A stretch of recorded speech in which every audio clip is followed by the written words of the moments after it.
Bonjour à toutes et à tous et bienvenue dans le JT de la Revue Fiduciaire pour cette nouvelle semaine d'actualité juridique. Voici les titres de ce lundi 20 janvier.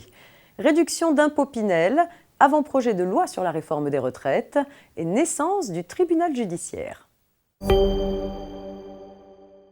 Les particuliers qui investissent d'ici le 31 décembre 2021 dans un logement neuf ou assimilé pour le louer en secteur intermédiaire peuvent, sous certaines conditions, bénéficier de la réduction d'impôt Pinel. L'avantage fiscal est calculé sur le prix de revient du logement, frais compris, retenu dans la double limite annuelle de 5 500 € par mètre carré habitable et de 300 000 € par contribuable.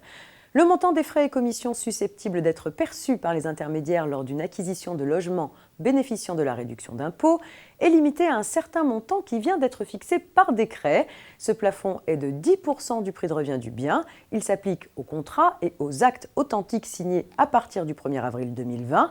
Par ailleurs, l'acquéreur d'un logement ouvrant droit à la réduction Pinel est dorénavant tenu d'indiquer expressément son intention de bénéficier de cet avantage fiscal lors de l'avant-contrat ou dans l'acte authentique d'acquisition.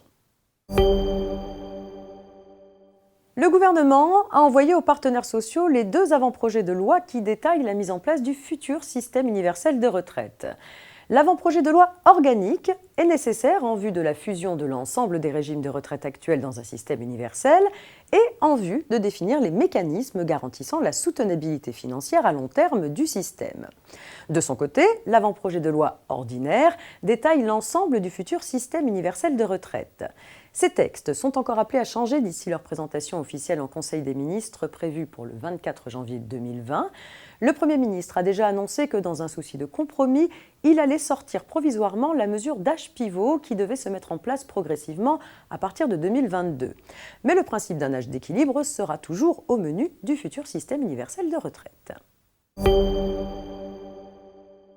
Depuis le 1er janvier 2020, tribunal d'instance et tribunal de grande instance ont fusionné pour laisser place au tribunal judiciaire.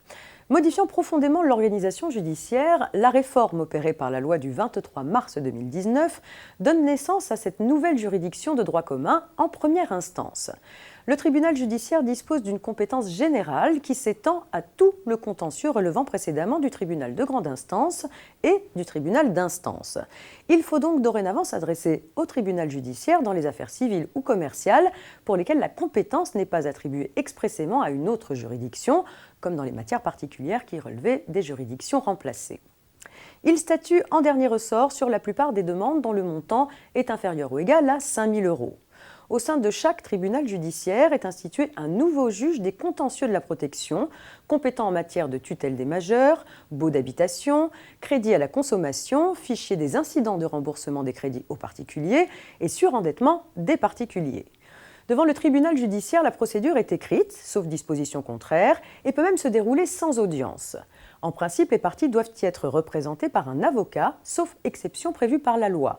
Elles en sont dispensées notamment pour les demandes inférieures ou égales à 10 000 €. De façon générale, dans la réforme, et en particulier devant le tribunal judiciaire, on cherche à favoriser le règlement amiable des litiges. Ainsi, pour être recevables, la plupart des demandes portant sur une somme inférieure ou égale à 5 000 € doivent être précédées d'une tentative de conciliation, de médiation ou de procédure participative. C'est la fin de ce JT. Excellent début de semaine à tous et à demain.